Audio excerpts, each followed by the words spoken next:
So if you're okay with a little experiential meditation, anyone who's not okay, it's a good time. You can take a little break. What I would ask you first, if you wouldn't mind, those of you who have your cell phones close, which is probably all of you, if you would take out your cell phones and turn them on, so that they'll ring, they'll buzz or ring or vibrate or something if you get an email or a text message or a phone call.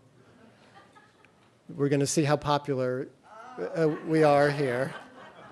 So do you know how to do that? You go to settings and then sounds. You can pick a favorite ringtone. Settings, notifications, no. Sounds and haptics, that's it. Just turning it on. Okay, that's good. We're all with these phones all the time and then trying to get away from them when we meditate. But so my favorite Buddhist teacher in this culture was actually the musician and composer John Cage. And John Cage attended a series of lectures in 1951 at Columbia University that a Zen philosopher named D.T. Suzuki, not Suzuki Roshi, who founded the San Francisco Zen Center, but D.T. Suzuki, who came from Japan, had written extensively about Zen. It's 1951, so just after the war. Came to Columbia and gave a series of lectures about Zen philosophy that Cage went to, along with Karen Horney and Eric Fromm, J.D. Salinger, Allen Ginsberg, the art historian Arthur Danto, a lot of the downtown, 1950s intelligentsia, Philip Guston, the painter, Agnes Martin. They were all there in this class. And Suzuki didn't teach meditation directly, but he taught Zen philosophy. And Cage, after those classes, made such an impact on him that he decided he was going to use the philosophy of Buddhism to help him with his music. And he developed this idea of that clinging to sounds that are musical, and pushing away sounds that are not musical was actually a problem with his ego. So he was going to try to make music out of all sound, whether it was musical or not to his ears. So that as a metaphor for emotional experience, I think is relevant for us.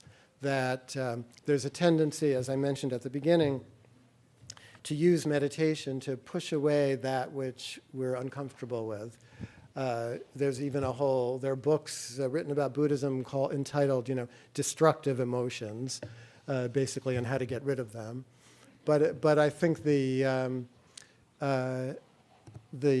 school of thought, the approach that has meant the most to me is much more along the lines of what I've been talking about today, that we have to learn how to make room for everything. And that the basic tool for doing that within the Buddhist traditions that I know about is mindfulness, or what is sometimes called bare attention. There was the first book that I ever read that really described mindfulness, before I actually met Joseph Goldstein or Jack Kornfield, was a book called The Heart of Buddhist Meditation, written by a monk from Sri Lanka whose the name on the book was Nyanaponika Thera. Thera is Thera. It just means elder. And Nyanaponika means flowing towards wisdom. And it turned out that this Buddhist monk who wrote it's a beautiful book, The Heart of Buddhist Meditation, and it describes mindfulness practice. Turns out that Nyanaponika's real name was Sigmund Fenninger, and that he was a German Jew who left, worked in a library in Berlin, which is where he discovered Buddhism in the 30s. But in 1931, he got out of there and went to Sri Lanka, where he began to study Buddhism. But Sri Lanka was under the colonial auspices of the British, so when World War II began, the British rounded up all the German nationals who were in India and Sri Lanka, including Sigmund Fenninger, and put them in a prisoner of war camp in Dehradun in the foothills of the Himalayas. And there were a couple of other German monks interested in Buddhism there, a man named Nyanathaloka and an Austrian named Heinrich Harrer, who later hiked up into Tibet and wrote one of the first books about Tibet. But Nyanaponika spent his time in the prisoner of war camp doing translations into German and into English of the early Buddhist scriptures about mindfulness. And that's one of the ways that it actually came to the West. So it circles back around to the German Jews who, also brought us psychoanalysis. So he gives my favorite definition of mindfulness. So he called it bare attention, like naked attention, and as the mental posture. In yoga and so on, where it's all about the physical posture, but mindfulness is about the mental posture within which we learn to examine the nature of our own minds. And his definition is the following: the clear and single-minded awareness of what actually happens to us and in us at the successive moments of perception. I'll give it to you one more time. The clear and single-minded awareness of what actually happens to us and in us at the successive moments of perception. Just the bare facts, an exact registering, as if allowing things to speak for themselves, as if seeing them for the first time. So that applies to, the sounds, that if you just stop and, you imagine meditation as like stillness. But actually there's all kinds of sounds, and one of Cage's big insights was that really there's no such thing as silence, that even within silence there's always something happening. He went into a laboratory at Harvard that was supposed to be totally without sound, and while there he could hear his blood pulsing within him, So even there, and even in this soundless chamber, there was sound. So, but we pay attention to the sound, noticing that our minds comment on the sound, which our mind immediately identifies what it is, that is separate from the raw sensation of the sound. Okay, so in mindfulness, we learn to differentiate the raw sensation from the mind's recognition of it. And that applies also to thoughts. When we're learning to be mindful of thoughts, the way people imagine, when they're meditating, they're supposed to just have an empty mind. You're supposed to get rid of thoughts. Well, that's impossible, because the nature of the mind is to think, and it will keep thinking. But the experience of thinking is that you keep getting, grabbed by the thoughts. Like you'll be going along mindfully, trying to watch your breath or something, and then suddenly, like with my toast, suddenly you're thinking, But then somewhere in the thinking you realize, I'm thinking. Like we have this self-reflective capacity that meditation feeds on. So when you notice that you're thinking in meditation, that's when you deliberately release the thought, no matter how compelling it is. Usually the thought is not compelling because we're just repeating our thoughts over and over again. So it's the same old thoughts are grabbing us, and we're locked in, like, what am I going to have for lunch, and when is this over, and how am I getting home, and who is that person sneezing over there, etc. But so it's not the content of the thoughts that we're paying so much attention to. It's the way the thought grabs a hold of us. So we note that and then release it. The same with then emotional experience that comes up, which we mostly experience as physical sensation in the body. So we can stay mindfully with whatever the sensations are, but watching out for how the mind likes to lock down and tell us what they are, trying to stay longer with the raw sensation. Okay? So that's what we're going to do that a little bit right now. So if you're all okay with sitting up straight in a, a yogic meditation posture, your back supported, your feet on the floor, your arms in your lap, as comfortable as possible, given that it's never really possible to be totally comfortable. And let your eyes close, if you don't mind. You can keep them open. Many meditative traditions are done with the eyes open, but I always learned with mine closed. So.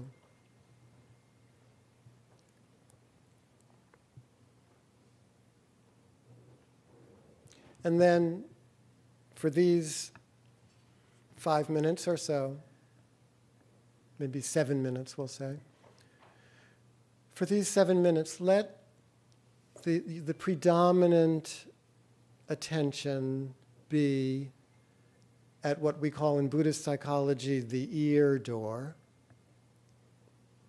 the portal where sound enters the body. So rather than repeating a mantra or watching the breath, just let your attention rest in a kind of open way with sound.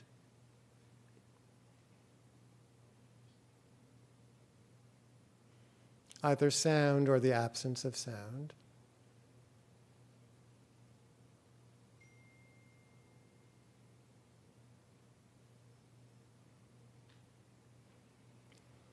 And notice also if your mind kicks in and throws a thought in your direction.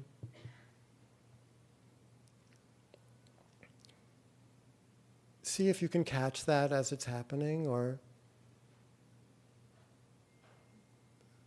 how far down the line does the thought take you before you realize, oh, I'm supposed to be listening to sound. And when you do notice that you're not with the sound anymore, that you're with a thought or with a feeling, with a memory, making a plan, in that moment that you notice that you're not where you're trying to be, gently but firmly, as if you were teaching a young child, let go of wherever you are and come back just to the open awareness, non-judgmental, open awareness of whatever surrounds you in the way of sound.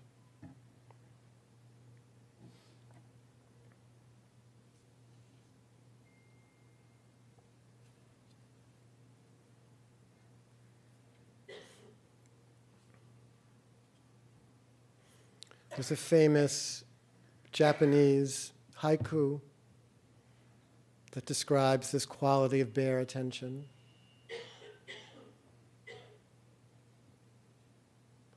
The old pond,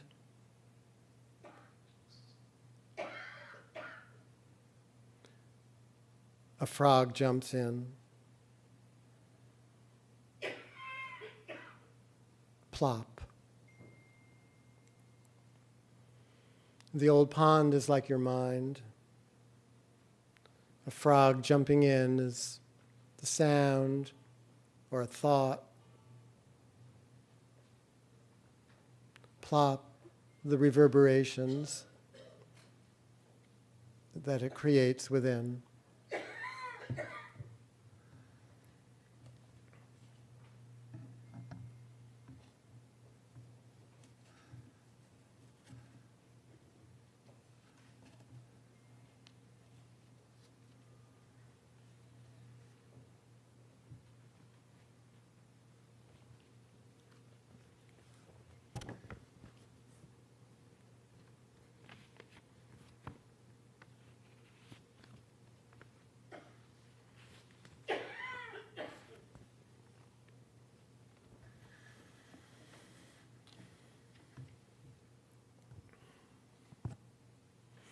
I'm going to read you, while you're meditating, a few things from John Cage.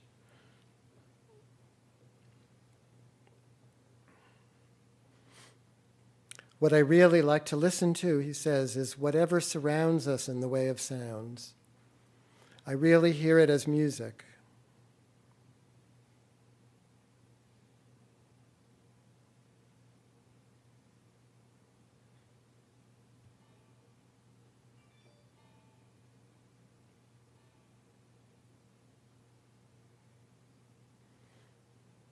In Zen, they say, if something is boring after 2 minutes, try it for 4. If still boring, try it for 8, 16, 32, and so on. Eventually, one discovers that it's not boring at all, but very interesting.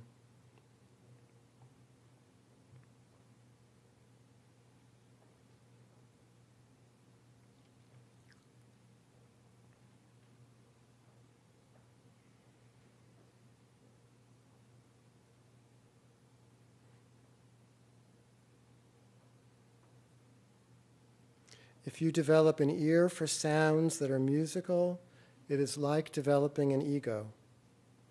You begin to refuse sounds that are not musical, and that way cut yourself off from a good deal of experience.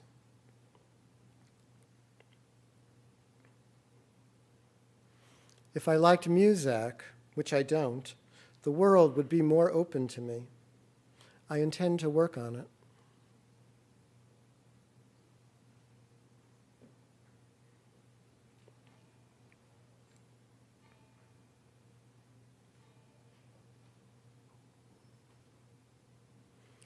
I've always tried to move away from music as an object, moving toward music as a process, which is without beginning, middle, or end.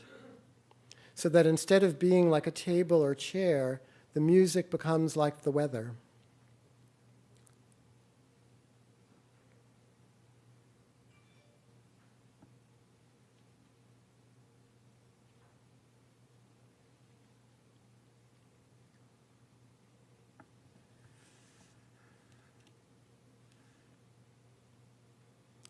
In 1951, the great Buddhist scholar D.T. Suzuki came to Columbia to teach, and I went for 2 years to his classes. From Suzuki's teaching, I began to understand that a sober and quiet mind is one in which the ego does not obstruct the fluency of the things that come in through our senses and up through our dreams. Our business in living is to become fluent with the life we are living, and art can help this.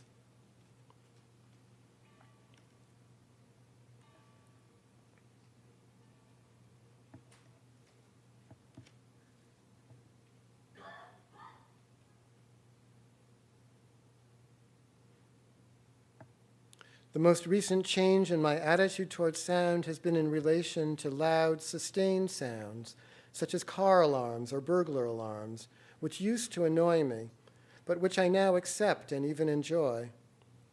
I think the transformation came through a statement of Marcel Duchamp, who said that sounds which stay in one location and don't change can produce a sonorous sculpture, a sound sculpture that lasts in time. Isn't that beautiful?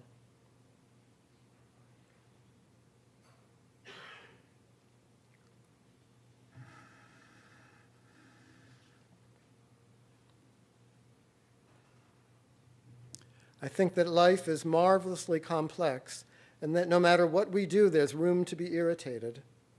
I don't think we ever arrive at the stillness that we imagine. I love the story of the Zen monk who said, "Now that I'm enlightened, I'm just as miserable as ever."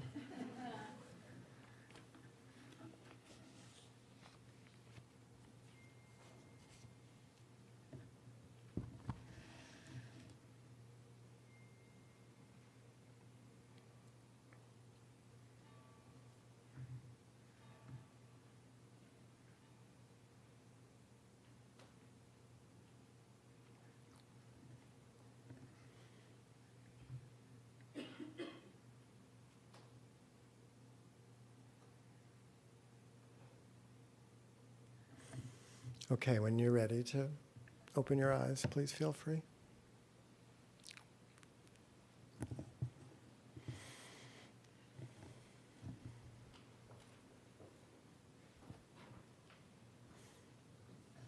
and you can keep your phones on or turn them off, whatever you like. So I see the phone, like the incidental sounds of the phone, as being like the stuff we can't control in life, or emotional experience, like as an oral version of emotional experience that happens randomly and sporadically, so that we have to learn to make room for. But we have time for any comments or questions or thoughts. If it can be a little hard coming out of the meditation, but. Just talk about the relationship between the meditation Thank you. The meditation of yoga versus meditation of Buddhism. Sure. Could I talk about the relationship of meditation of yoga to the meditation of Buddhism? Well, in South Asia, even before the time of the Buddha lived supposedly about 500 BC, around the same time as Socrates and whatnot. Meditation already was well established in South Asia in the Buddha's time. So there were lots of different techniques and styles of meditation. The Buddha came along, and he saw things a little differently than what the traditions were at that time. So he appropriated various aspects of meditation and turned them a little bit on their heads. Nowadays, there's basically, you can divide meditation up in a lot of different ways, the same way you could divide psychoanalytic treatment up into a lot of different schools. But basically, there are 2, or you might say 3, or maybe 4 kinds of meditation. One being a concentration type, where no matter what happens, you bring your attention back to a central object, like 111, or a mantra in TM, or watching the breath in Buddhist practice. The mind wanders, you bring it back. The mind wanders, you bring it back. And that's called a concentration meditation, or a one-pointedness meditation.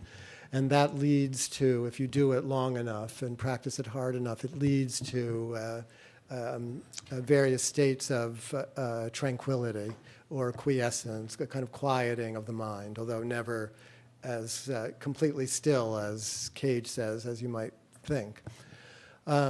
The other main kind of meditation is what I was just describing, which is mindfulness, where instead of bringing the mind back to a single object, you train yourself to be with changing objects of meditation.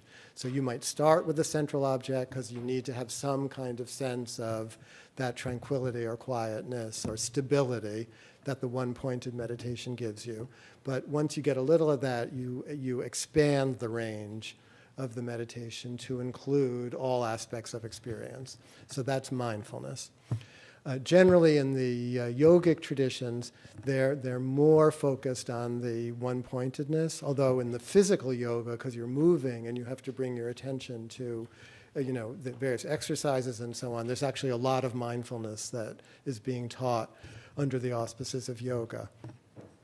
There's a sort of third kind of meditation that which is insight practice, where once mindfulness is established, mindfulness is really a kind of introductory meditation or preliminary meditation, because the real point, from a Buddhist point of view, the real thing we're doing in meditation is searching for the sense of self as each person individually experiences it.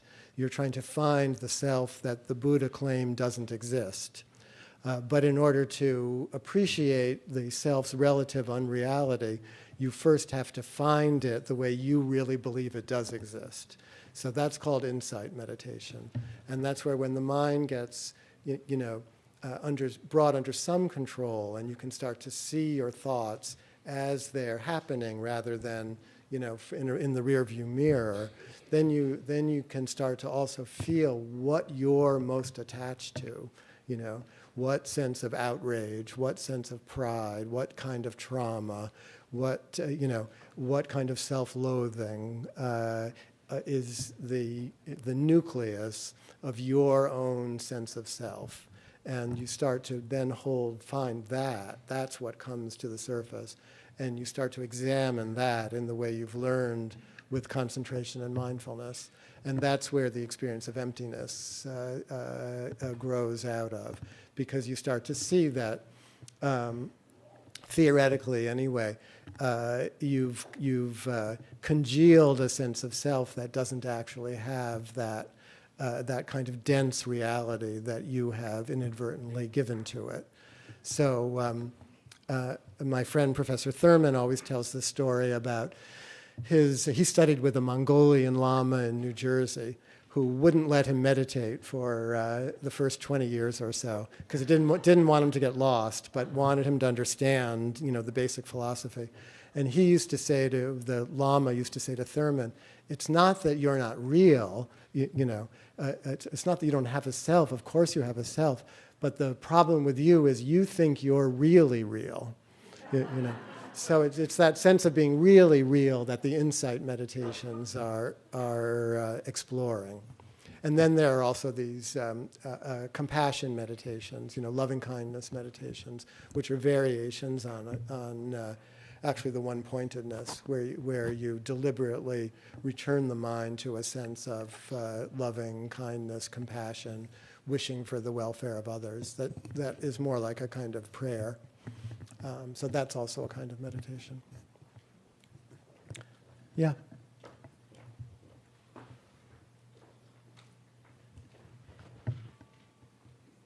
Hi. Something really struck me about when you were talking about the mother, and it caused me to think about this young man I've been working with for several years whose mother had committed suicide. And the grief work we've done and his what was just recently in a session, he's now at a place where he's beginning meditation, but we've been working a lot with what arises for him is anxiety, tremendous anxiety, and he's been able to bring more awareness and to be able to calm down and be more present. But there was something in what you were talking about today that struck me in my work with him of his kind of like this, is this it? Like I found myself saying, is it enough to offer this practice of awareness that leads to this open unsureness that we all face? Just like he's talking now about feeling bored, and so and I'm offering to really allow that, to feel that further. But he was able to make the connection of his mom's suicide as sort of it's not an option for him, but that's what he knows. That in a way has been her legacy to him. And so just grappling with that. So your question raises several important points. The one being that therapists who are now intrigued with mindfulness and so on like to offer it to their patients. And for many people in the mental health field, mindfulness has come in and it's sort of reinvigorated the field. And young people in training who want to become mindfulness-based therapists, rather than psychodynamically based therapists. So there's a hope and a wish, that mindfulness will cure everything, which I think we have to be very wary of. Having been in this mindfulness world now for longer than I care to admit, I've known people who have been devotees of mindfulness for decades who haven't really changed very much. We've known plenty of people who've been in psychoanalysis for decades who haven't really changed very much. But I just think we have to be sort of cognizant of that. There are many people for whom mindfulness will just make them more anxious. And so you really have to be careful about that. And as a therapist, sensitive to that. It's not for everybody. It might not even be for a lot of people. The question of the suicide of your patient's mother, when you say it's not an option for him, I think anyone whose parent suicides, it is an option for them, no matter what they say, because they can't get it out of their head. So him being bored suggests that there's something he's not looking at. So I would just say, hearing all of that, it's the therapeutic relationship that is the most important thing. And there's probably more work to do if he is willing to do it. I always wondered in my own clinical work if I would be teaching people to meditate, and because it was so important to me. I have found, very rarely do I ever feel like, oh, that's the right thing to be doing. Sometimes I feel like, oh, this person really wants it and is ready for it, in which case I won't hesitate to talk about it and tell them where I think they could learn. But I have found myself not from any kind of preordained principle about it, but I found myself staying in the role of therapist mostly. And then if someone's interested in meditation doing it, then we can talk about that, various ways that they're using or abusing it, and I can offer my perspective. And so it becomes another thing that is part of the therapy. But I haven't leaned on it that much as a therapeutic modality per se. So I'm going off of your question a little bit, but maybe it's relevant. Okay. Yeah. And this will be the last one. Okay. Hi, I'm a music therapist. I work in an inpatient psychiatric hospital. I do some music therapy groups with psychiatric patients. We do mindfulness, among other groups. The unit recently has been very violent, patients acting out against each other. I myself was assaulted a year ago. The patients are sitting in the day room watching Fox News on very loudly. It seems like the whole environment itself is very traumatizing. I'm wondering if you had any suggestions on how to relate to these sounds and this atmosphere that it seems like a natural way to relate to it would be to create more anxiety or more fear, and the staff themselves are having a hard time just keeping balanced and grounded during this difficult period.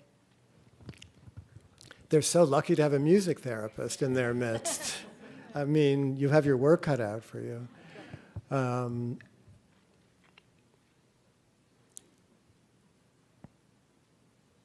I mean, those inpatient psychiatric environments are beautiful places in their own way. I loved working in them and learned so much working in them. And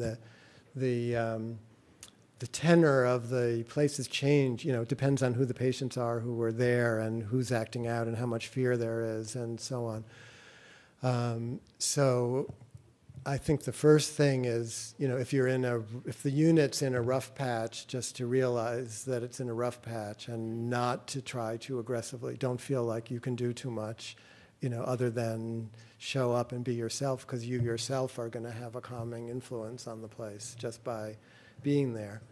And I think to realize that and remember that and allow yourself to do, make what little impact, even if it feels like no impact, but to continue to work the way you know how to work.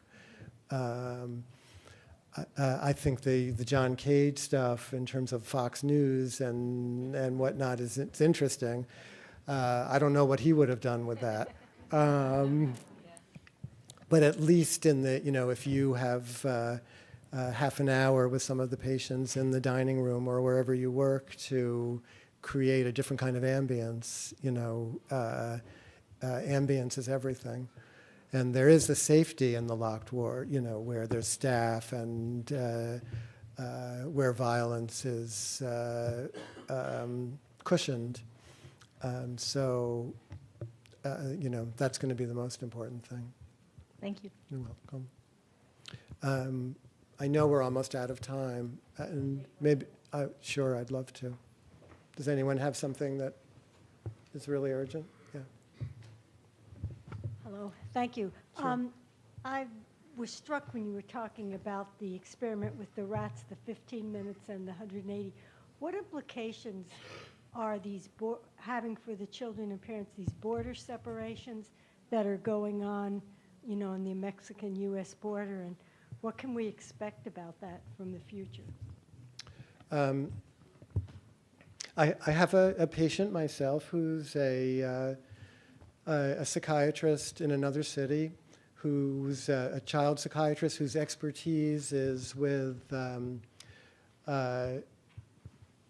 abused children who the state has to intervene with and take away from, alcoholic and abusive parents and so on, and put in foster care. And she runs programs for them.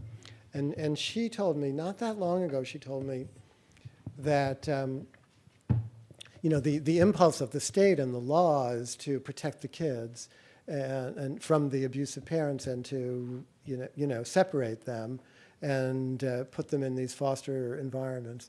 But, and she said, there are no mammalian animal models for parental abuse because animals don't abuse their kids. But that some researchers managed to actually create I think a monkey model or something. They managed to turn the parents abusive. And what they found is that the kids clung even more tightly to the parents when they were abusive.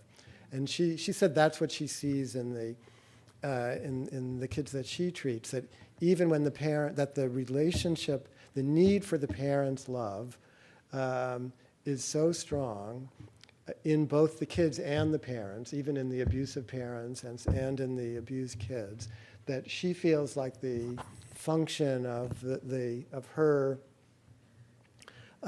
profession is to try to devise safe ways for the kids to remake or preserve or reestablish the relationship with the parents, even ones who have been hurtful and so on.